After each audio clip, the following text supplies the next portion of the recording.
Berbagi pemahaman dan pengalaman.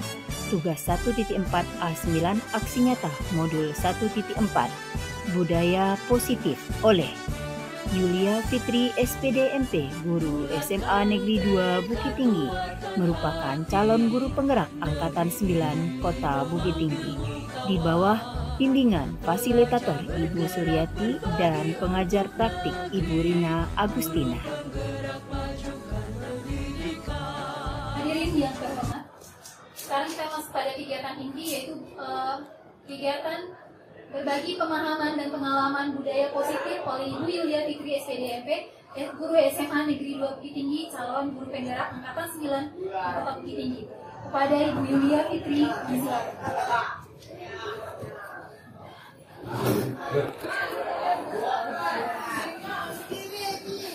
Terima kasih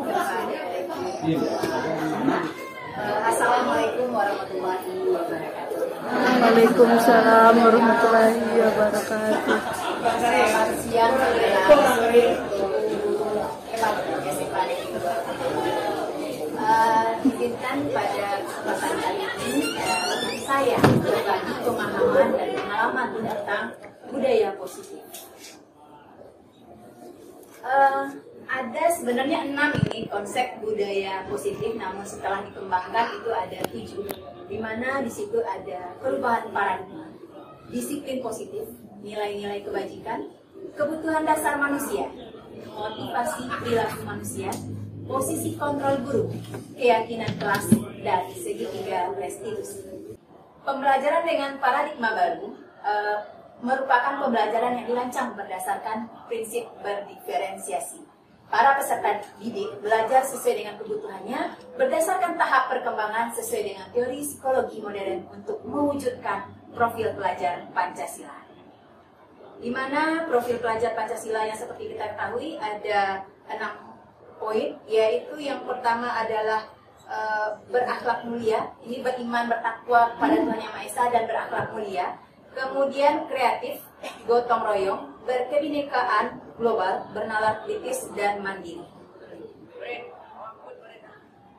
Kemudian ada miskonsepsi tentang teori kontrol. Ini ilusi guru mengontrol murid yang biasa kita alami dalam keseharian kita sebagai guru. Kemudian ilusi bahwa semua penguatan positif itu efektif dan bermanfaat. Kemudian ilusi bahwa kritik dan membuat rasa bersalah mampu menguatkan karakter anak kita, dan ini sering kita lakukan. Kemudian ilusi bahwa orang dewasa itu berhak memaksa. Nah, ini fenomena yang terjadi pada kita dalam kehidupan sehari-hari sebagai tenaga pendidik, di mana mungkin kita sering mengatakan kepada anak bahwa rajin-rajinlah belajar, kamu tak sayang orang tua yang sudah bekerja keras, mencari uang untuk pendidikanmu.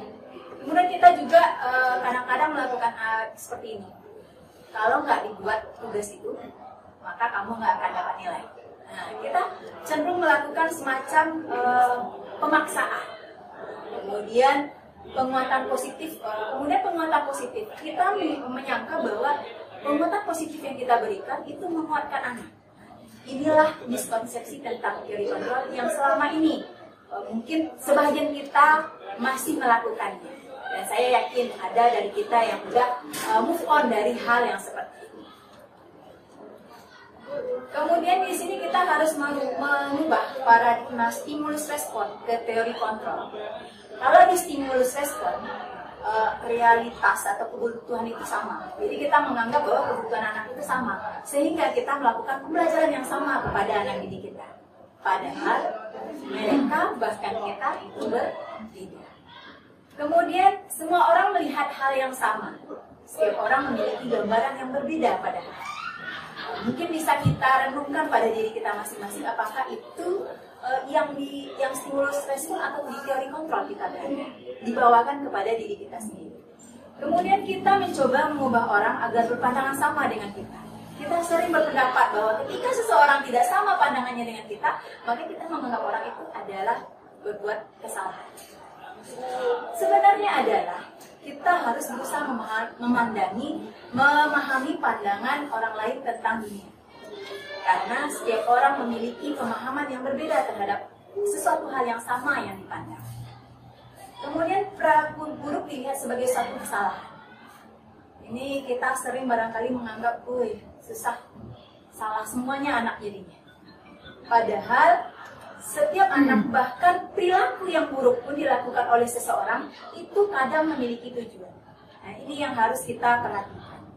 Kemudian orang lain bisa mengontrol saya. Hanya Anda yang bisa mengontrol diri Anda. Ini refleksi ke diri kita. Ketika kita mood atau bahagia, ketika itu ada dipuji orang, berarti kita udah dikontrol oleh orang lain. Sesuai nggak kira-kira ini Bapak dan Ibu? Sesuai. Oke, jadi kalau misalkan orang membuat sesuatu hal yang membuat kita merasa gimana gitu atau pembicaraan kita, kalau kita terpengaruh berarti kontrol bukan lagi pada diri kita, tapi kontrol berada pada orang lain. Kemudian saya bisa mengontrol orang lain. Nah, ini sebenarnya kita menyatakan, oh anak itu berubah karena saya loh gitu.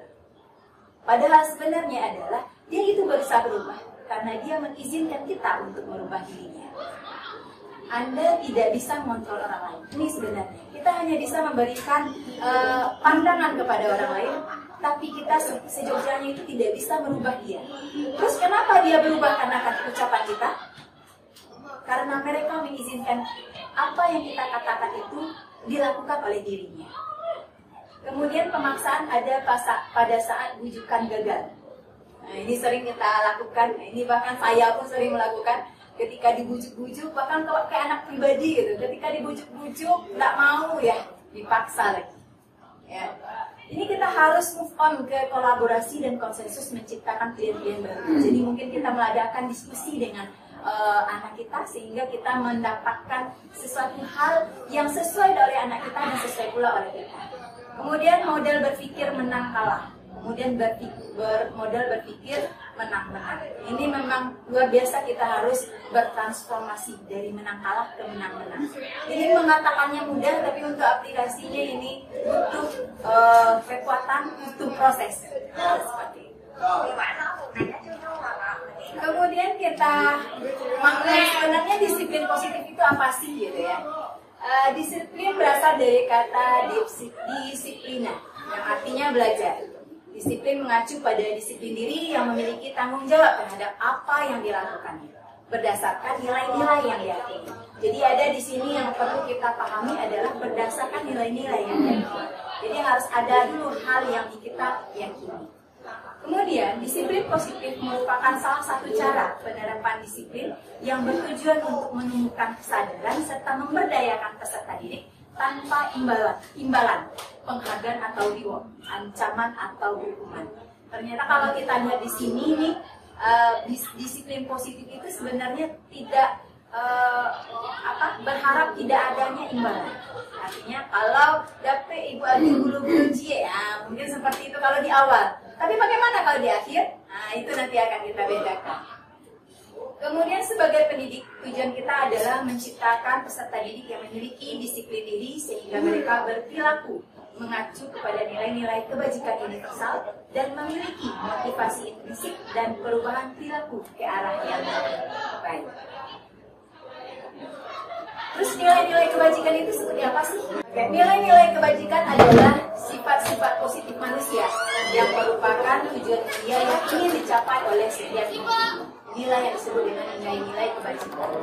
Kemudian nilai-nilai kebajikan yang disepakati bersama lepas dari suku bangsa, agama maupun latar belakang.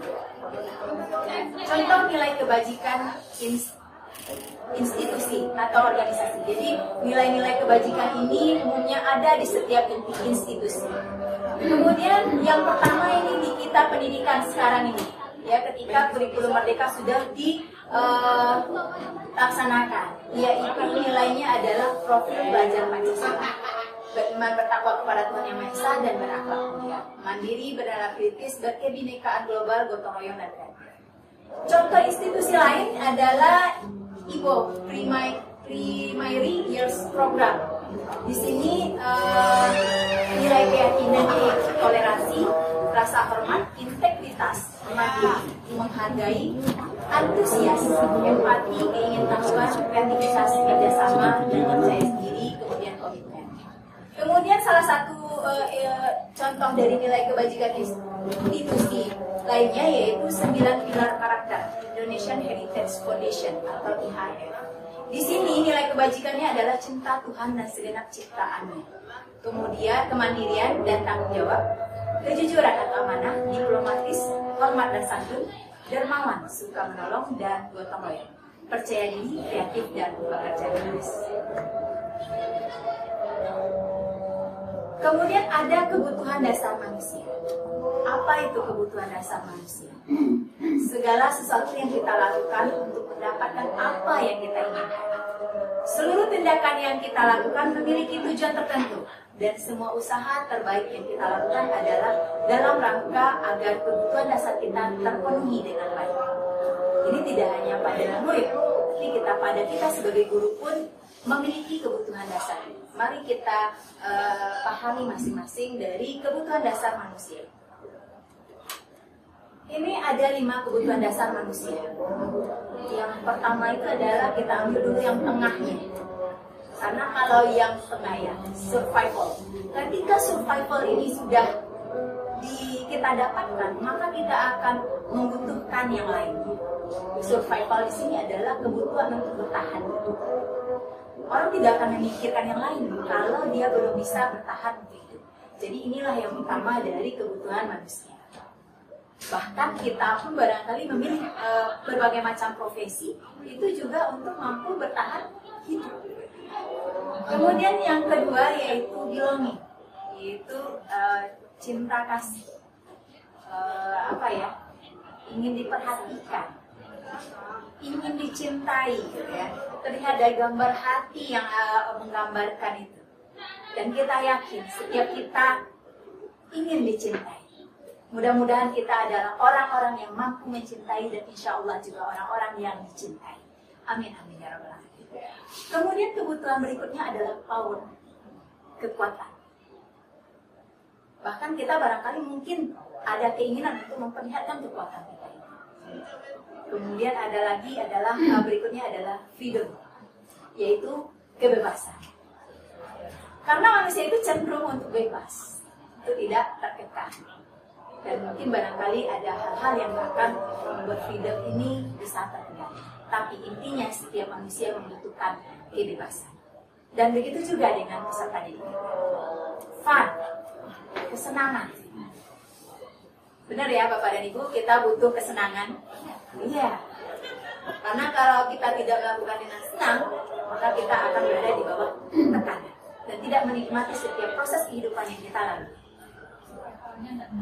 Sepakatnya nggak menarik. Kemudian ada pula motivasi perilaku manusia. Artinya apa sih motivasi setiap manusia itu berperilaku? Ada 3 macam motivasi perilaku manusia. Yang pertama, untuk menghindari ketidaknyamanan atau ini tidak hanya pada siswa, bahkan pada diri kita pun seperti itu.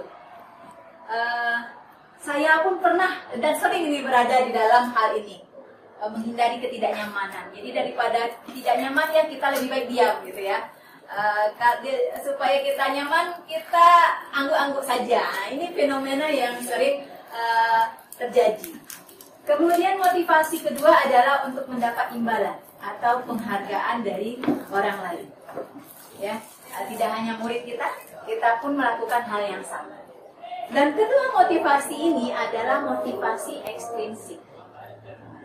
Kemudian yang motivasi yang ketiga adalah untuk menjadi orang yang mereka inginkan sendiri. Jadi apa yang kita inginkan untuk diri kita sendiri dan menghargai diri sendiri dengan nilai-nilai yang mereka percaya. Jadi kita menghargai diri kita sendiri dengan apa sih nilai-nilai yang kita yakini. Jadi harapannya adalah kita semua termasuk anak didik kita nanti memiliki motivasi intrinsik ini dalam melakukan sesuatu hal yang kita arahkan.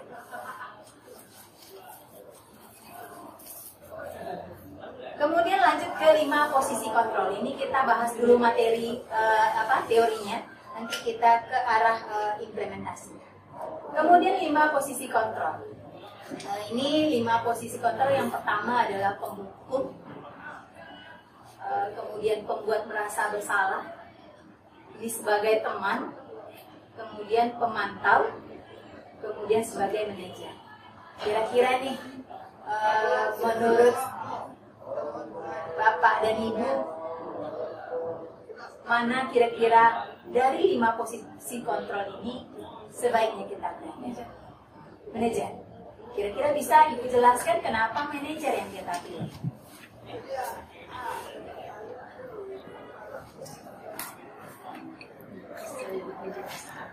Ya, berdasarkan pendapat Ibu Rini aja. Ya, manajer. Atau ada yang memiliki pilihan yang sama dengan Bu Rini? Atau ada yang memiliki pilihan lain? Manajer ya. Manajer Bu Mona. Oke. Kita kasih kesempatan ke Bu Mona, Bu Rini. Oke, silakan Bu Mona. Berdasarkan pemahaman saya saja ya. Kalau manajer ini berarti kita memberikan kesempatan kepada si anak untuk dapat mengontrol, memposisikan dirinya dengan keadaan apapun. Tapi kalau dilihat dari yang lainnya, hukum misalnya, kemudian membuat merasa bersalah, teman, pemantau, nah itu kita tidak memberikan kesempatan kepada anak untuk dapat berkembang secara mandiri. Tapi kalau dengan manajer, kita sebagai guru dapat membentuk anak itu memanage dirinya sendiri. Apakah seperti itu ya? Oke, luar biasa. Terima kasih ya Bu Mona. Apa perlu kita beri aplaus nih? Oke, aplaus yang meriah untuk Bu Mona ya. Oke, memang yang diharapkan di sini adalah posisi manajer. Seperti yang Bu Mona sebutkan tadi, di sini kita memberi kesempatan kepada anak untuk menyelesaikan masalah yang diberikannya. Ya, bukan masalah yang diberikannya, masalah yang dihadapinya. Dia dan ada satu metode nanti yang akan kita pelajari di mode manager ini supaya anak bisa membuat penyelesaian sendiri terhadap permasalahan yang diharapkan. Ini ada fenomena sebenarnya Bapak dan Ibu. Sering kita dengar bahwa bagusnya anak sekolah itu atau anak didik kita itu kita anggap sebagai teman. Gimana nih menurut Bapak dan Ibu? Kenapa ini kita tidak memilih sebagai teman? Ayo. Oke, silakan Pak Zul. Terima kasih Bu Ibi. Kalau menurut saya, kenapa kita tidak memposisikan diri sebagai teman? Apalagi kalau kita di SMA ya. Sebenarnya kalau SMA kita akan menghadapi siswa yang sudah remaja akhir, artinya menuju kedewasaan, dan kita pun sebagai manusia dewasa sebenarnya jaraknya dengan mereka tidak terlalu jauh. Nah, mungkin posisi teman selama ini dipandang mungkin yang baik, tetapi posisi ini akan menyebabkan siswa kita itu merasa tergantung dengan kita. Lalu ketika dia tidak mengejar kita tidak merespon sesuai dengan harapannya, maka kita akan disebut sebagai pengkhianat oleh mereka atau dikeluarkan dari circle mereka gitu. Oke, terima kasih Pak Zul, luar biasa sekali. Kalau Bu Mona kita beri aplaus yang meriah, tentu Pak Zul juga kita beri aplaus yang meriah. Ya, saya setuju. Bagaimana Ibu Kusma, kita setuju dengan pendapat Bapak? Iya, setuju. Iya, setuju. Ya, jangan sampai dia ini yang mantap itu bahasanya adalah keluar dari circle mereka ya. Ya kalau ke pertemanan biasanya ada circle-nya gitu ya. Segelombang lagi ya. Segelombang itu ya. Segelombang lagi kita. Udah berbeda frekuensi gitu ya. Oke, luar biasa. Jadi ini kita sepakat ya bahwa posisi yang terbaik itu manajer. Ya, walaupun mungkin barangkali ada di tahapan-tahapan kehidupan kita sebagai pendidik itu kita pernah berada di hukum, membuat merasa bersalah. Ini saya jagonya nih Bapak dan Ibu sebelum ini untuk membuat merasa bersalah. Ini astagfirullahaladzim untuk hal yang telah dilakukan. Kemudian teman ini ya memang luar biasa, saya tidak bisa dari dulu sampai sekarang. Dan alhamdulillah tidak lupa suatu hal menganggap siswa sebagai teman.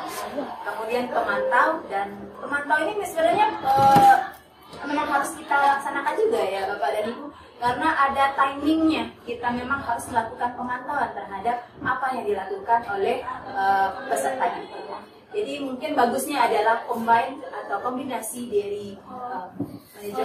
Sebagai pemantau aja dulu tambah komunikasi harapan dengan peserta didik yang dalam konteks yang wajar itu juga Perlu ya. hanya pemantauan saja kalau menurut saya. Oh ya, tapi ada interaksi. Nah, kalau berarti ada interaksi berarti memang posisi manajer hal yang paling sempurna yang untuk kita laksanakan. Kita lanjut ini, ada yang namanya keyakinan kelas. Pertanyaannya nih Bapak dan Ibu, mengapa keyakinan kelas bukan peraturan kelas? Ayo, ditantang nih analisa kita. Kenapa keyakinan kelas bukan peraturan kelas? Ya, mungkin dulu ya, dari segi bahasanya ya, antara dua itu keyakinan dengan peraturan ya. Kalau kita buat dengan kata peraturan, ini biasanya di pikiran si anak, dan peraturan ini cenderung ke arah yang mengikat. Dan mengikat ini mereka cenderung terpaksa melakukan. Beban. Tapi kalau ya itu akan dijadikan beban bagi si anak. Tapi kalau sudah keyakinan keras, berarti kan ada sebuah tujuan yang diyakini oleh si anak, sehingga secara tanpa ia sadari mereka melakukannya dengan ikhlas. Nah, mungkin seperti itu. Oke, luar biasa. Bagaimana nih Bapak dan Ibu? Kayak hapus lagi. Oke, gimana nih kira-kira Bapak dan Ibu dan tentang yang? Oke, silakan Bu Emil. Benar kata-kata Bu Mona tadi, saya juga sependapat dengan Bu Mona mengenai keyakinan dan peraturan. Kalau peraturan kalau tidak dilakukan sama siswa itu cenderung peraturan itu akan mendapatkan hukuman kalau tidak dilakukan. Jadi siswa merasa terpaksa untuk melakukan. Sementara kalau keyakinan mereka dengan yakin mereka melakukannya untuk mencapai tujuan yang bagus untuk kelas mereka. Oke, luar biasa sekali nih Bu Emil. Ya, berarti di sini kita sepakat bahwa memang keyakinan kelas, bukan lagi peraturan kelas. Rasanya nggak saya perlu ulas karena memang udah luar biasa dari Bu Emil dan Bu Mona. Oke. Kita lanjutkan ke ciri-ciri keyakinan kelas. Ini keyakinan kelas ini abstrak yang pertama. Yang kedua berupa pernyataan universal, kemudian dibuat dalam bentuk pernyataan positif. Sedikit saja agar mudah diingat, jadi jangan banyak-banyak. Kemudian sesuai dengan kondisi kelas dan sekolah sehingga mudah untuk diterapkan kalau kita membuatnya berupa keyakinan sekolah.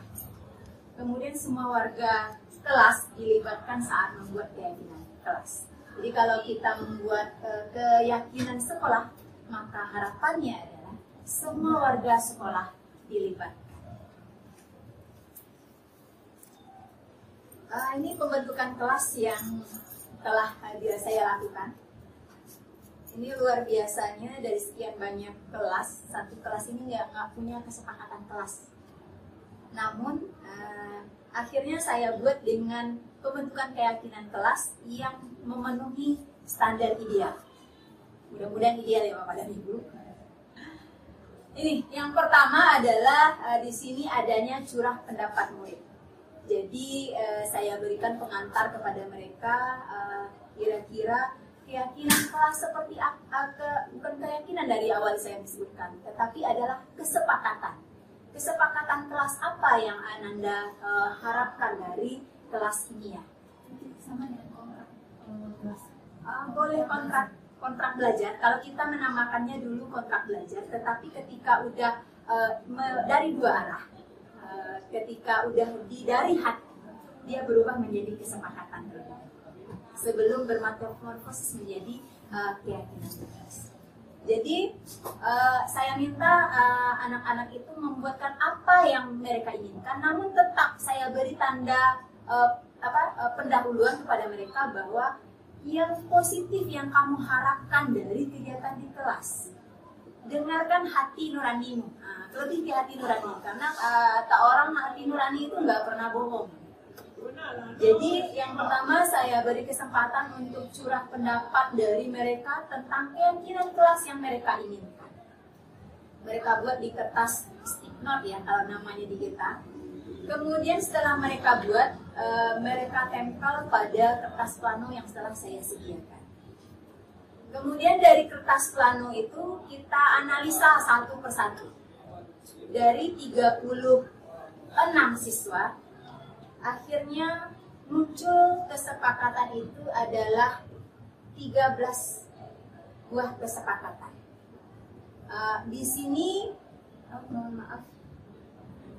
Nah, timbullah 13 kesepakatan.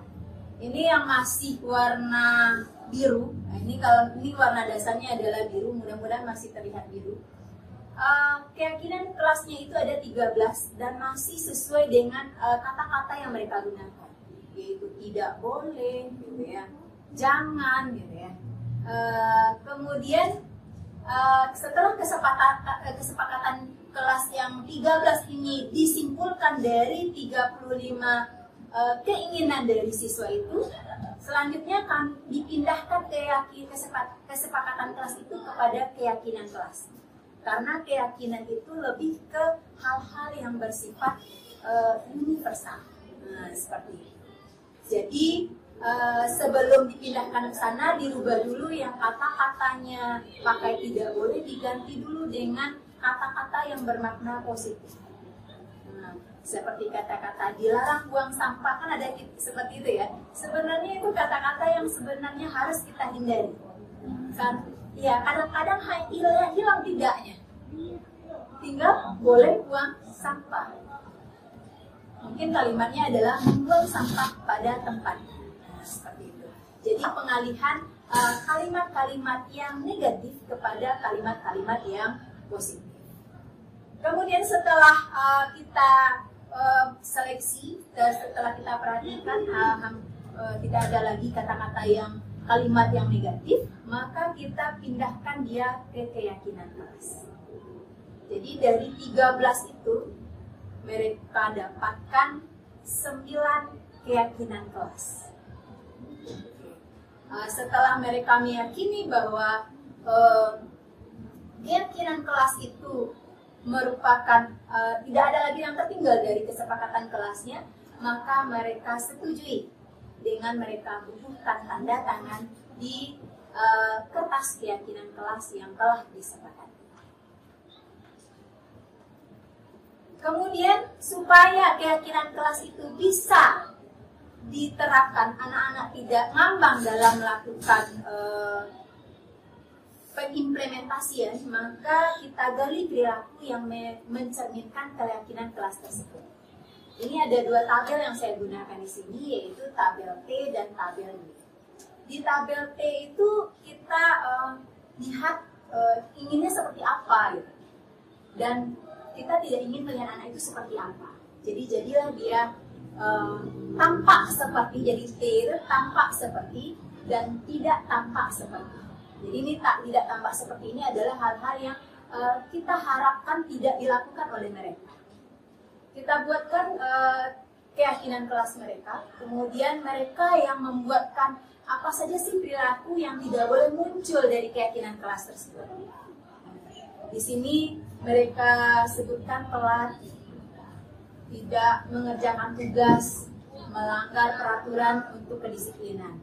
Kemudian kesopanan di sini memotong pembicaraan orang lain, gitu. Karena ini kelasnya luar biasa aktif Bapak dan Ibu, jadi mereka sangat fokus untuk hal bicara ini. Jadi mohon tidak memotong pembicaraan orang lain. Kemudian bertanya saat mulut terisi, ya, gitu. Karena dari keyakinan, dari kesepakatan kelas itu mereka semangat boleh tidak boleh makan, boleh makan permen katanya. Tapi hanya permen, tidak makan yang lain. Jadi mereka sepakat tidak berbicara saat ada sesuatu di dalam mulutnya.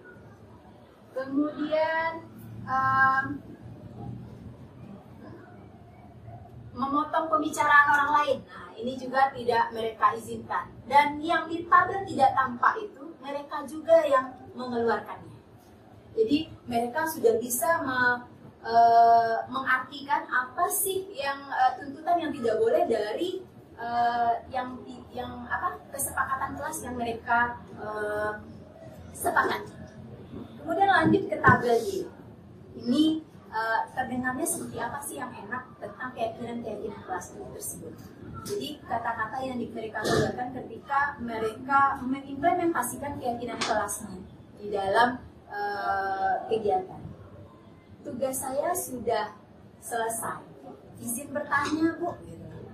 Bu tanya Bu, kan dalam bahasa Minangnya. Tapi atau ada langsung ketika mereka ini ya diskusi langsung aja ngomong, gitu.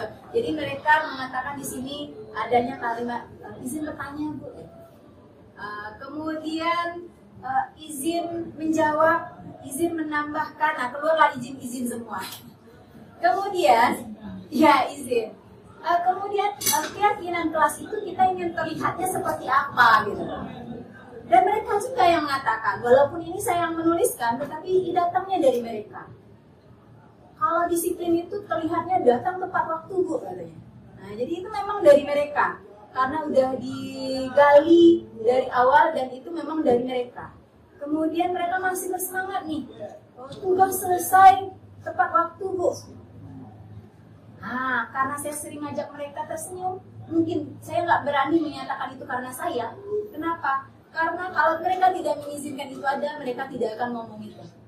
Ya, tersenyum Bu katanya. Ya, 5S semangat. Hadir 100% katanya. Ini luar biasa dari kalau kita ekspor lebih lanjut, mereka ini luar biasa.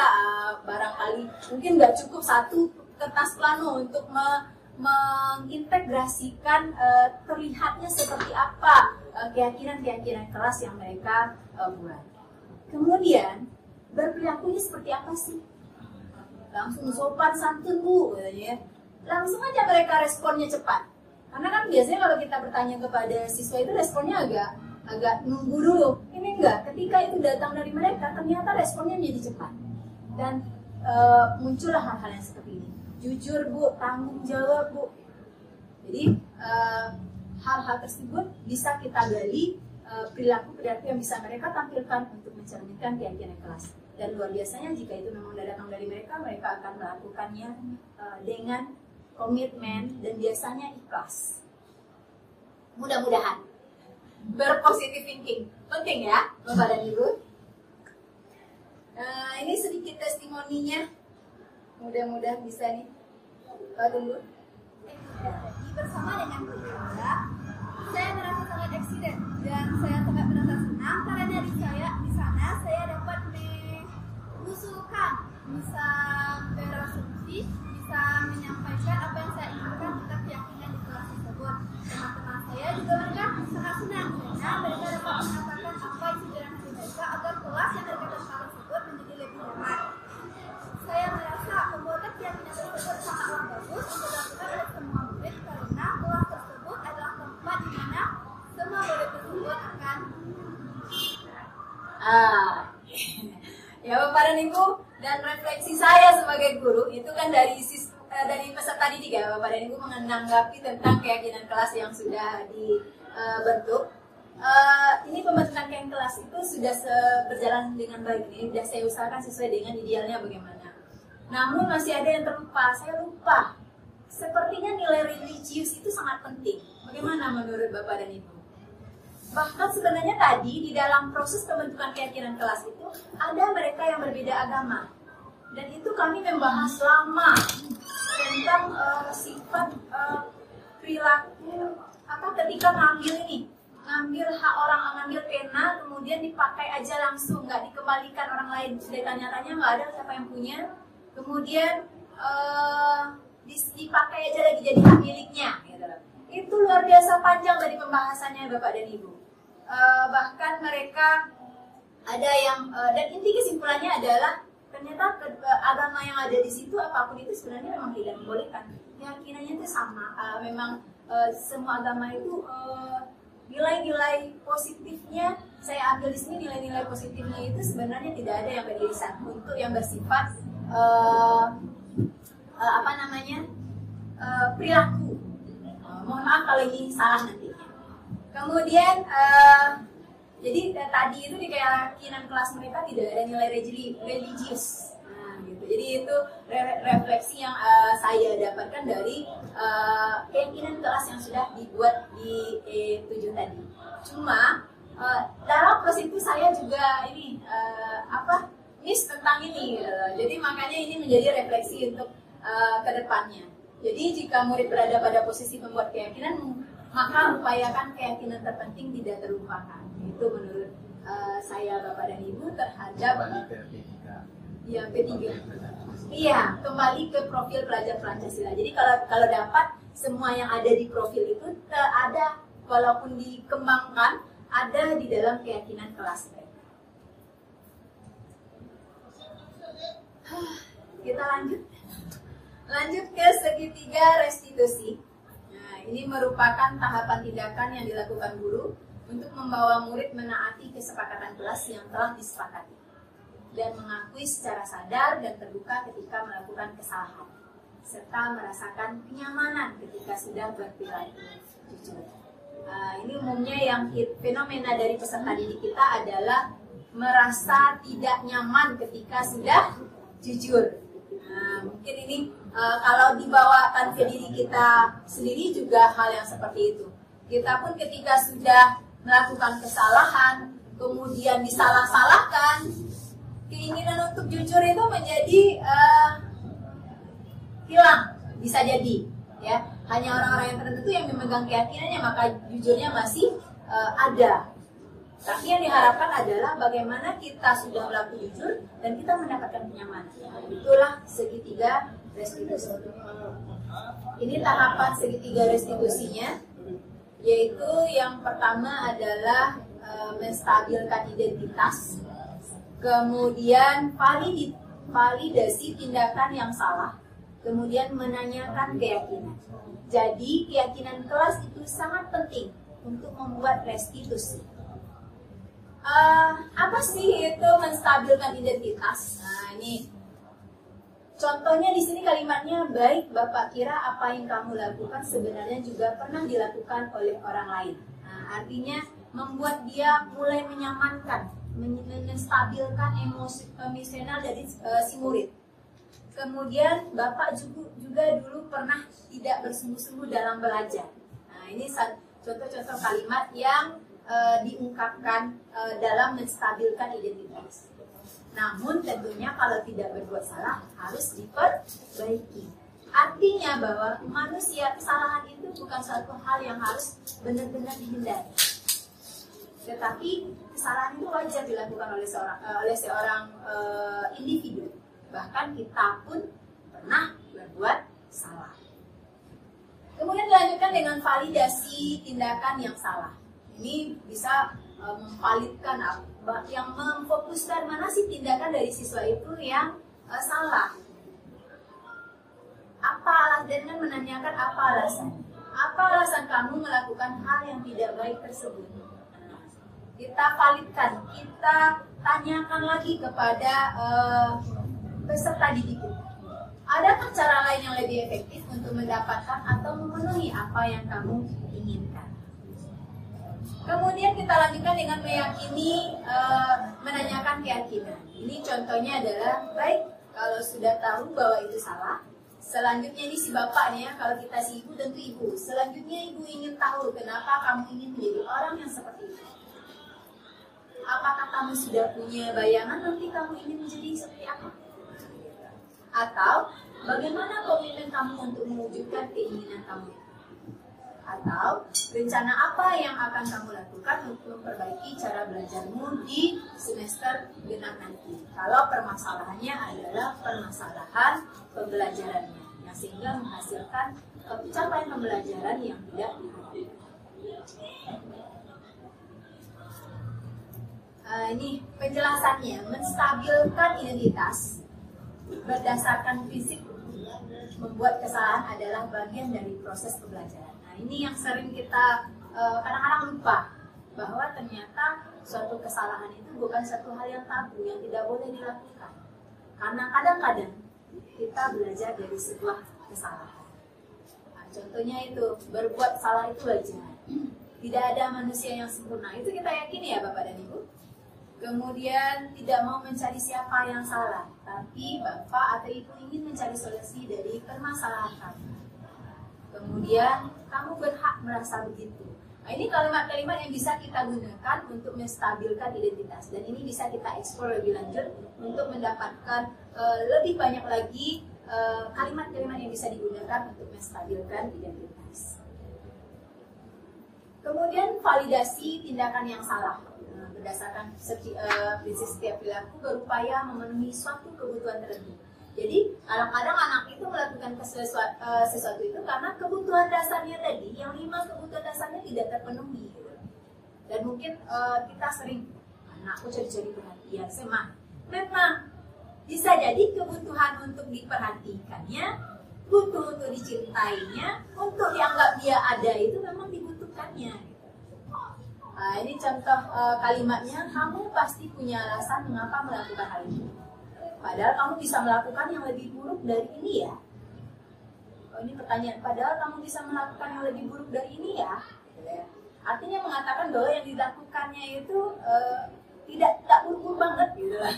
Masih ada yang terburuk dari itu. Kamu patut bangga karena telah melindungi sesuatu yang penting buat kamu. Mungkin dia melakukan kesalahan itu karena sesuatu hal. Jadi ini penting sekali kita untuk memvalidasi tindakannya yang salah. Kemudian kamu melakukannya karena mempertahankan sesuatu yang penting bagimu. Oh ya, mohon maaf saya ulang lagi. Karena memang kadang-kadang sesuatu hal itu biar dapat dari diri kita memang harus diulang-ulang. Pak kaji orang Minang, apa kaji asa jalan di batangku, apa kaji di ulang. Bundo kan. Kemudian menanyakan ya keyakinan. Berdasarkan prinsip teori kontrol bahwa pada dasarnya kita termotivasi secara intensif. Jadi motivasi yang diharapkan yang tumbuh pada anak didik kita itu adalah motivasi intensif. Apa keyakinan kelas kita? Berarti kita tanyakan lagi. Jadi itulah pentingnya adanya keyakinan kelas. Bahkan ada pentingnya keyakinan sebuah sekolah. Mungkin kalau tahap sekarang kita lihat dulu ke peraturan. Gak apa-apa. Mungkin nanti bisa bertransformasi sekolah kita dari memiliki peraturan sekolah ke memiliki keyakinan sekolah.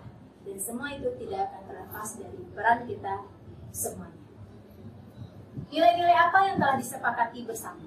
Kemudian seperti apa gambaran sebuah kelas yang ideal menurut kamu? Kamu ingin menjadi orang seperti apa? Gitu. Ini kalimat-kalimat yang bisa digunakan untuk menanyakan keyakinan dari seorang murid. Penerapan segitiga restitusi. Jadi kami diminta kemarin itu untuk melakukan semacam penerapan segitiga restitusi. Itu kami disuruh buat naskah, kemudian disuruh membuat videonya. Ini ada cerita luar biasanya di sini Bapak dan Ibu. Saya mengangkat kasus yang ada di segitiga restitusi dalam tugas ini adalah kasus anak yang ada di kelas yang saya wali kelasnya. Jadi itu ada 2 kasus. Yang pertama tidur saat belajar, kemudian suka ngambil pena orang lain. Dia mengambil pena itu buat dikumpulin. Kemudian dia upload ke status sosial medianya. Nah itu luar biasanya.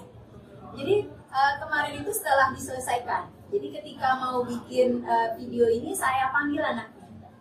Maukah kira-kira membantu ibu untuk membuat video?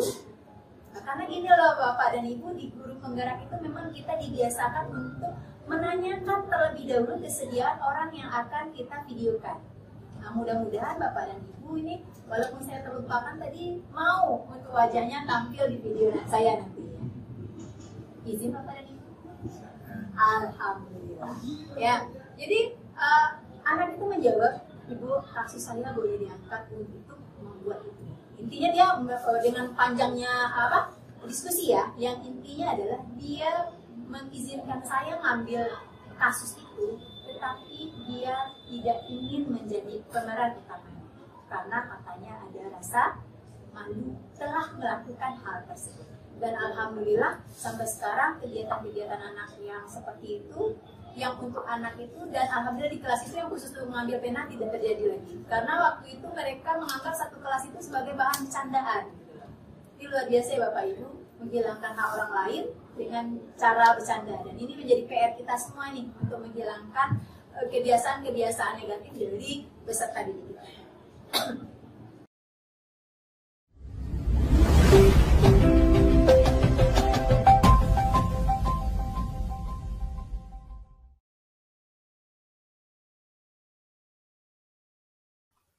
Pendidikan Guru Penyerak Angkatan 9 Kota Bukit Tinggi, CGP Yulia Fitri dengan pengajar praktik Ibu Rina Agustina dan fasilitator Ibu Suryati. Praktik segitiga restitusi, demonstrasi kontekstual modul 1.4. Restitusi adalah proses menciptakan kondisi bagi murid untuk memperbaiki kesalahan mereka, sehingga mereka bisa kembali pada kelompok dengan karakter lebih kuat. Segitiga restitusi merupakan tahapan tindakan yang dilakukan guru untuk membawa murid menaati kesepakatan kelas yang telah disepakati dan mengakui secara sadar dan terbuka ketika mereka melakukan kesalahan, serta merasakan kenyamanan ketika sudah berperilaku jujur.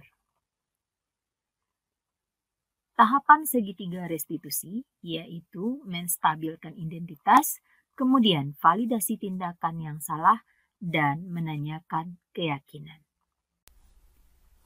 Kasus 1.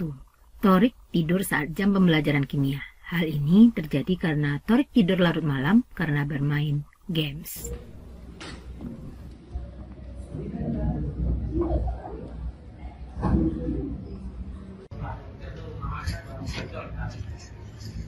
Silakan Thorik. Kira-kira kenapa nih anak ganteng ibu panggil?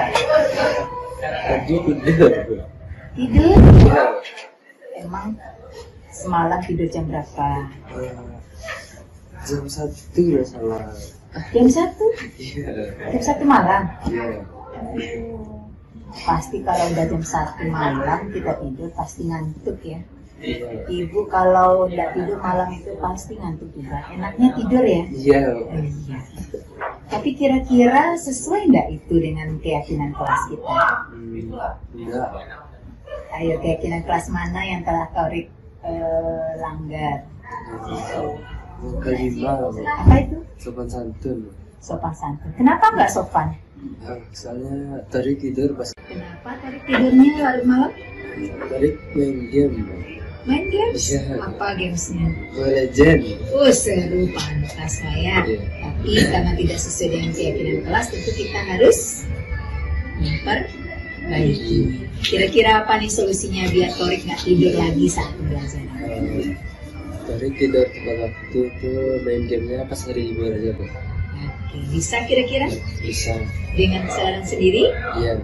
apakah Ibu akan menemukan Thorik yang tidur lagi nih dalam saat pembelajaran? Enggak. Terima kasih ya udah kesini. Mudah-mudahan Ibu tidak menemukan lagi Thorik yang tidur saat. Terima kasih Thorik.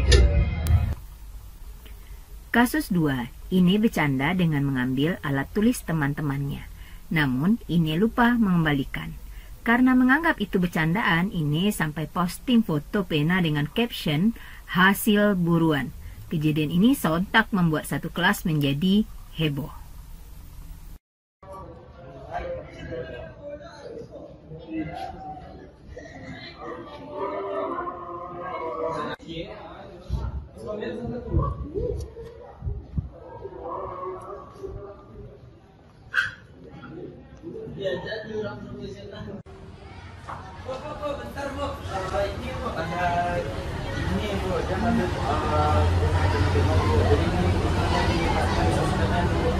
Mas banyak itu Bin? Iya. Kasih informasi ya. Bu, dulu ya Bu. Ini silakan duduk nih. Belajar dengan siapa ini? Belajar sama. Kabarnya di kelas kita sering kayak kurang alat tulis ini. Tahu nih siapa yang ada? Ini enggak. Yakin? Kemarin ada yang ngomong katanya ini ngambil penanya dan tidak kembali. Oh ya, kemarin Ibu lihat Instagramnya ini. Di situ ini lagi promosi banyak pena, lagi panen. Nah, ini pena siapa itu?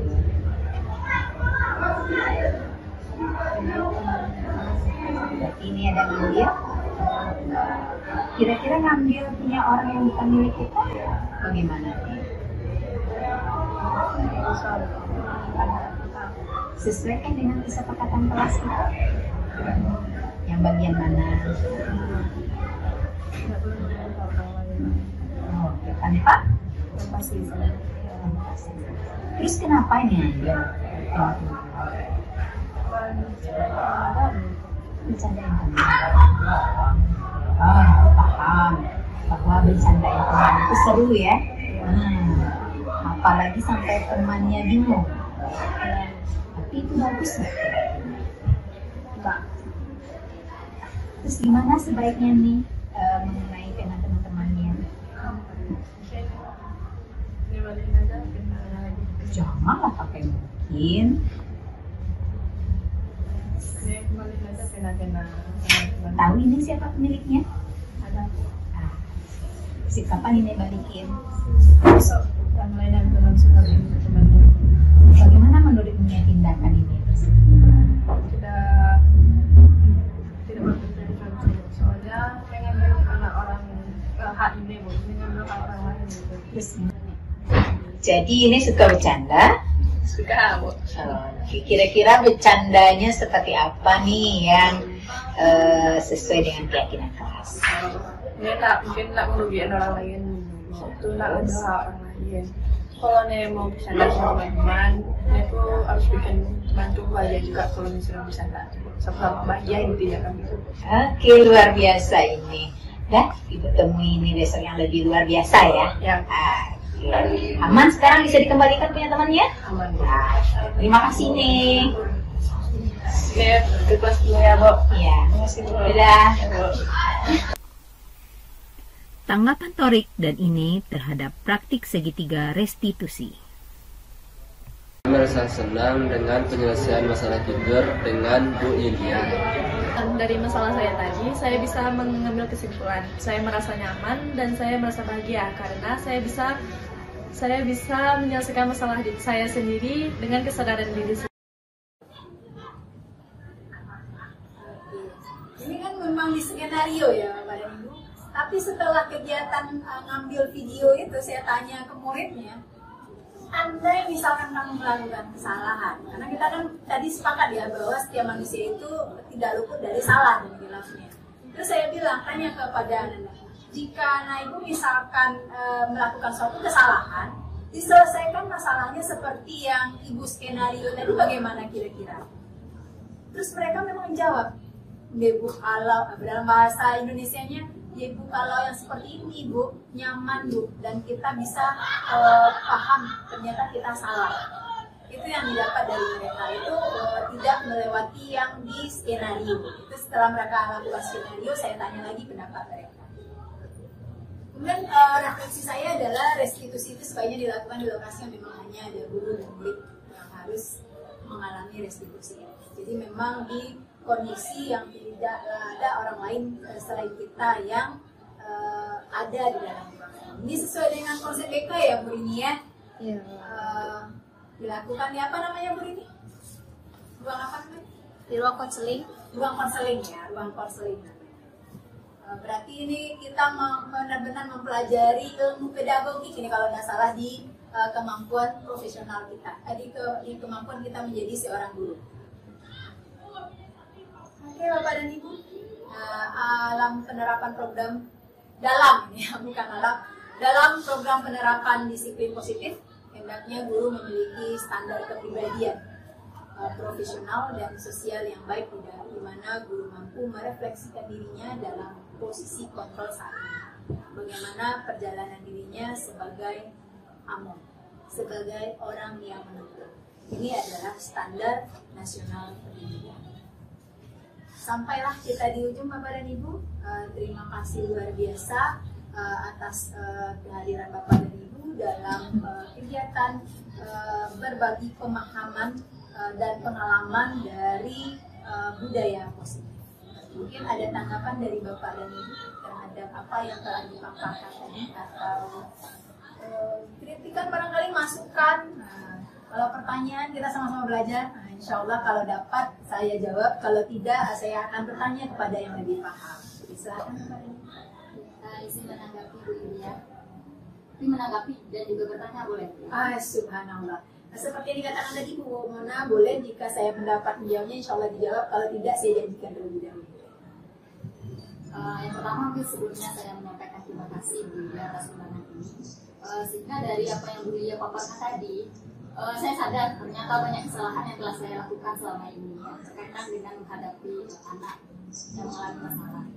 Cuma di sini ada sedikit pertanyaan saya yang bisa di bawah berkaitan dengan stimulus, respon, dan kontrol.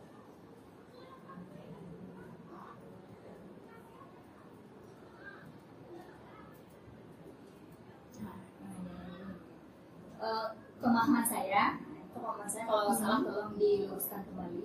Kalau stimulus respon ini berarti rangsangan, memberi tanggapan. Kemudian satu lagi teori kontrol. Berarti stimulus respon ini yang biasa dilakukan. Ya. Dan teori kontrolnya yang seharusnya diharapkan. Iya. Ya, saya tertarik pada bagian terakhirnya Bu Yulia, bahwa pada stimulus respon adanya model berpikir menang atau kalah. Sedangkan teori kontrol model berpikir menang-menang. Nah, Iya. ini yang saya tanyakan yang bagian bawah ini, apakah pada teori kontrol yang model berpikir menang-menang ini kita memberikan kontrol kepada anak bahwa yang ada di pikiran ini selalu menang, sehingga pada saat mereka mendapatkan sebuah kekalahan, nah itu sulit mereka terima. Apakah seperti itu atau bagaimana? Oke, terima kasih luar biasa sekali Bu Mona. Mungkin ada dulu Bapak dan Ibu yang mau menanggapi? Enggak? Kalau enggak, ini model berpikir menang kalah. Ini model berpikir menang-menang. Menang kalah di sini ketika seorang anak melakukan kesalahan. Ternyata saya benar loh yang apa yang saya lakukan. Atau ternyata dia merasa sangat, ternyata setelah apa yang saya lakukan ini saya salah, dia terpukul, dia merasa kalah. Nah, kalau dipandangnya seperti itu Bu Mona. Jadi kalau menang ketika dia melakukan sesuatu yang benar, dia bahagia banget. Nah, gitu. Ketika dia melakukan suatu kesalahan, dia merasa kalah. Gitu. Lah takut bananya menghadapi siapa misalkan guru. Tetapi kalau bermodal berpikir menang-menang itu, walaupun si anak melakukan kesalahan, dia bisa merasakan sesuatu hal itu tidak harus ternyata saya kalah, enggak. Dia tetap bisa menang. Dari mana dia bisa menang itu? Dari dia bisa menyelesaikan masalah yang didapatkannya. Jadi ada semacam kelegaan yang berada pada si anak ketika sudah menyelesaikan satu permasalahannya. Karena seperti tadi kita harapkan di posisi itu adalah seorang anak itu memang mampu menyelesaikan masalahnya sendiri, mencari solusi terhadap kesalahan yang telah dilakukan. Seperti itu. Mungkin nanti bisa kita tanyakan kepada yang lebih tahu apakah seperti itu berpikir menang-menangnya atau ada hal yang lain. Terima kasih Bu Mona. Mungkin ada lagi tanggapan dari Bapak dan Ibu? Oke, silakan Bapak. Terima kasih Bu Yuli. Jadi terkait tadi keyakinan kelas.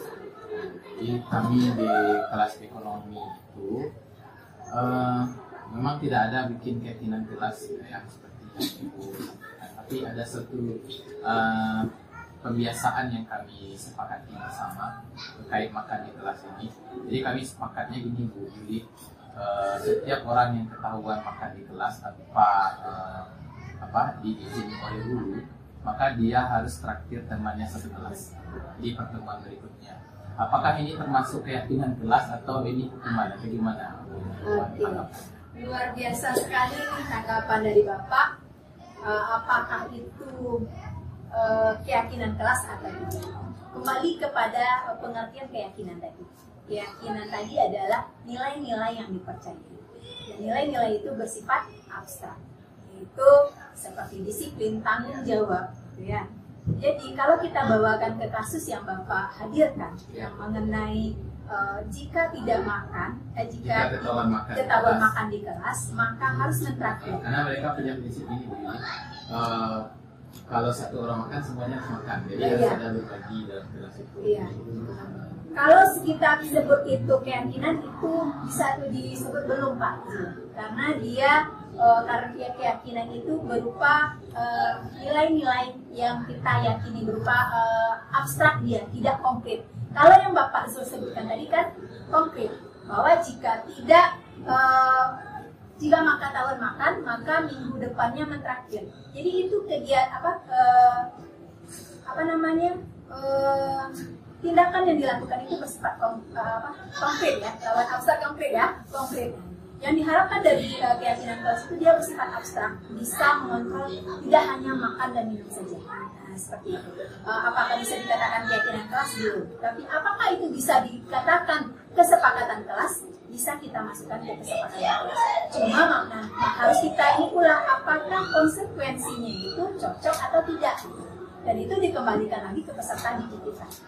Kalau mereka yakin semuanya sepakat, ya itu sudah menjadi kesepakatan kelas, tapi belum itu merupakan keyakinan kelas dari mereka. Karena saya sudah selalu lagi tadi, karena keyakinan kelas itu berupa nilai-nilai yang disepakati oleh suatu kumpulan masyarakat. Maka masyarakat yang kecil atau besar. Demikian Pak Zul. Mudah-mudahan bisa menjawab ya Pak Zul, Bu Mona. Ada lagi kira-kira Bapak? Bapaknya ibu-ibu? Ya adalah cukup. Terima kasih atas waktu yang udah Bapak dan Ibu berikan untuk sesi ini. Tidak ada satu kata pun yang dapat saya berikan, tidak ada satu apapun yang dapat saya berikan selain ucapan terima kasih dan serangkaian doa supaya bahwa waktu yang udah Bapak dan Ibu berikan pada hari ini bernilai ibadah di sisi Allah SWT. Amin, amin. Mbak ecek orang, banyak mengecek, banyak salah. Kemudian ada yang kok talendo, ada yang tak singgung. Jadi dengan 10 jari yang saya susun di depan, kemudian satu kepala yang saya tentukan, saya mohon wabillahi taufiq wal hidayah. Wassalamualaikum warahmatullahi wabarakatuh.